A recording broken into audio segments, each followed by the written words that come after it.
یہ چلتے ہیں وزیر اطلاعات فواد چودھری جلسے سے خطاب کر رہے ہیں۔ ایک خاص سسٹم کے نتیجے میں پاکستان کے اوپر برسر اقتدار آئے۔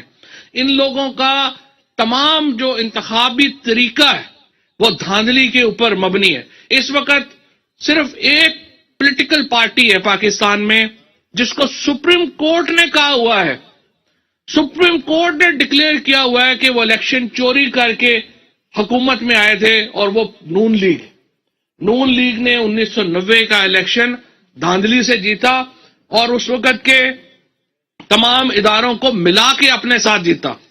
اب بھی آپ ان کی سیاست دیکھیں کیا ہے، مریم نواز اور کیپٹن صفدر، جن کو میں اب کل بھی میں نے مشورہ دیا ہے کہ آپ لوگ اپنی فلمیں بنانے کا کاروبار شروع کر لیں، یہ سیاست آپ کے بس کی بات نہیں ہے۔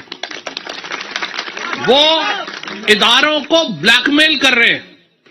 جب بھی ان کا کیس لگتا ہے، کبھی کسی کی لیک آ جاتی ہے، کبھی کسی کی ویڈیو آ جاتی ہے، اور وہ پتہ چلتا ہے بعد میں کہ وہ ساری جعلی ویڈیو، بعد میں یہ پتہ چلتا ہے کہ ساری جعلی لیکس ہے، اور اس کا مقصد صرف یہ ہوتا ہے کہ آپ ججوں کو پریشرائز کر سکیں، اس کا مقصد صرف یہ ہوتا ہے کہ آپ فوج کو بلیک میل کر سکیں۔ ہمارے علاقے کے ہر شخص، ہر گاؤں میں فوجی ہے، ہمیں پتہ ہے کہ اس فوجیوں کو کون بلیک میل کر سکتا ہے، ہمیں پتہ ہے غازیوں کو کون بلیک میل کر سکتا ہے۔ یہ لوگ تو اپنے سینے چوڑے کر کے سرحدوں کے اوپر کھڑے ہوتے ہیں، گولی کھانے کے لیے تیار ہیں، ان کو کون جو ہے وہ بلیک میل کر سکتا ہے۔ لہذا یہ جو نواز شریف صاحب کا جو خیال ہے، ان کی بیٹی کا جو خیال ہے کہ یہ فوج کو بلیک میل کر لیں گے، یہ جوڈیشری کو بلیک میل کر لیں گے، ایسے نہیں ہوتا۔ آپ نے جو آپ کے اوپر مقدمہ کیا ہے، پیناما پیپر کیا ہے؟ پیناما پیپر یہ تھا، ایک انٹرنیشنل سکینڈل آیا، اس میں انہوں نے کہا کہ جناب نواز شریف کی اور ان کی صاحبزادی کی جائیدادیں ہیں لندن میں، اور ایسی جگہ کے اوپر ہیں جہاں لندن کا وزیر اعظم بھی نہیں افورڈ کر سکتا۔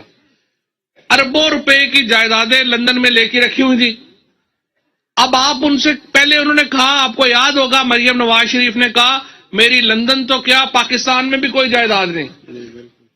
میرا خیال ہے وہ عزت کہنا چاہ رہی تھی، لیکن بعد میں ہمیں پتہ چلا کہ ان کی پاکستان ہی نہیں لندن میں بھی اربوں کی جائیداد ہے، اور جب وہ جائیداد ظاہر ہوئی تو کیس یہ ہے کہ آپ نے بتانا ہے کہ آپ کے پاس یہ اربوں روپیہ کہاں سے آیا تھا جس سے آپ نے یہ جائیدادیں خریدی۔ آپ اس کا جواب نہیں دے رہے۔ آپ کبھی کہہ رہے ہیں کہ یہ جج فلانا ہے، آپ کبھی کہہ رہے ہیں یہ فوج وہاں پہ ان کے ساتھ مل گئی تھی، کبھی آپ یہ کہہ رہے ہیں۔ آپ سیدھا سوال کا جواب دیں، جڑیاں جو ہم روز آپ سے پوچھتے ہیں کہ جناب ہے جے تے رسیدہ کڈو، رسیدہ کڈو۔ یہ رسید نہیں ہے تو سمپل طریقہ ہے، یا آپ جیل جائیں گے یا آپ پیسے دیں گے، ان دو کے علاوہ تو کوئی اور طریقہ نہیں ہے۔ اور پھر پاکستان میں عمران خان کے مقابلے کا کوئی لیڈر ہی نہیں ہے، یہ سارے تو بچے ہیں، کل کے بچے ہیں، ان کی نہ ایک۔ آپ دیکھیے آج الحمدللہ ہم جیلم کے گاؤں میں ہیں، یہاں پہ الحمدللہ عمران خان کا ووٹ ہے، گوادر میں عمران خان کا ووٹ ہے، پشاور میں عمران خان کا ووٹ ہے، کراچی میں، حیدرآباد میں، سکھر میں۔ اگر پاکستان میں اس وقت ایک لیڈر ہے جس کا پورے پاکستان میں مانتا ہے، جس کی پورے پاکستان میں آواز جاتی ہے، جس کا پورے پاکستان میں ووٹ ہے، تو وہ عمران خان ہے۔ اس لیے کوئی عمران خان کے علاوہ کوئی پاکستان کو اکٹھا رکھ نہیں سکتا۔ پی ٹی آئی ایک واحد وفاقی جماعت ہے، عمران خان ایک واحد وفاقی لیڈر ہے۔ وہ فرقہ واریت کی بات نہیں کرتا، وہ صوبائیت کی بات نہیں کرتا، وہ علاقائیت کی بات نہیں کرتا، وہ زبان کی بات نہیں کرتا، وہ صرف پاکستان کی بات کرتا ہے۔ اور یہ تحریک انصاف ہی واحد پارٹی ہے جو پاکستان کو اکٹھا رکھ سکتی ہے اور اکٹھا رکھ کے چل رہی ہے۔ یہ جو ایک وفاقی پارٹی ہے، یہ وفاقی پارٹی پاکستان کے لیے ضروری ہے، یہ وفاقی قیادت پاکستان کے لیے ضروری ہے۔ اور اس لیے میں یہ سمجھتا ہوں کہ یہ جو سارے باقی بونے ہیں، آپ دیکھیے نواز شریف کو پاس پاکستان میں 1150 سیٹوں کے اوپر الیکشن ہونے ہیں. نواز شریف کے پاس تو 500-600 سیٹوں کے بعد کینڈیڈیٹ ہی کوئی نہیں ہے. پیپلز پارٹی کے پاس اندرون سندھ کے علاوہ کوئی ووٹ کا لیے اپنا ان کے بندہ ہی نہیں ہے. یہ کوئی بے نظیر بھٹو کی پارٹی تھوڑی ہے, یہ تو زرداری کی پارٹی ہے.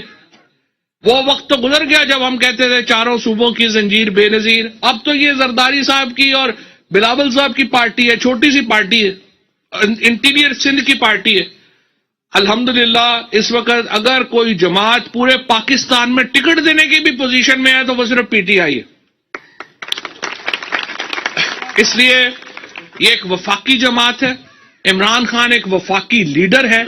عمران خان کو پاکستان کی سیاست میں انشاءاللہ تعالی یہ اگلے 5 سال تو پورے ہوں گے ہی ہوں گے. اگلے الیکشنوں میں بھی عمران خان کا کوئی مقابلہ نہیں ہے. کہ جن لوگوں کا خیال ہے نا کہ مہنگائی کر کے پتہ نہیں کوئی تبدیلی آ جائے گی, مہنگائی تو اس طرح کہہ رہے ہیں جیسے اپنے دور میں پتہ نہیں دودھ شہد کی نہریں بہ رہی تھی. آپ کی وجہ سے آج مہنگائی ہے, آپ کی کرتوتوں کی وجہ سے آج پاکستان معاشی مشکلات کا شکار ہے.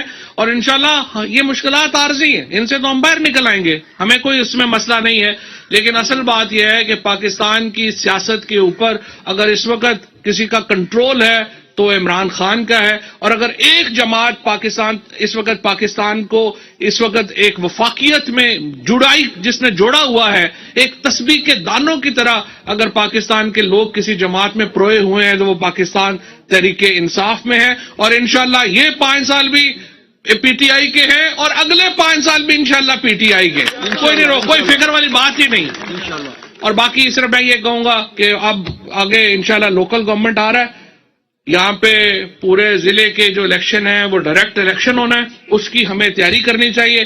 اور باقی انشاءاللہ اگلے الیکشنوں کی ہمیں فکر نہیں ہے, ابھی ہم فوری طور کے اوپر لوکل گورنمنٹ کی تیاری کریں. بہت شکریہ, بہت مہربانی.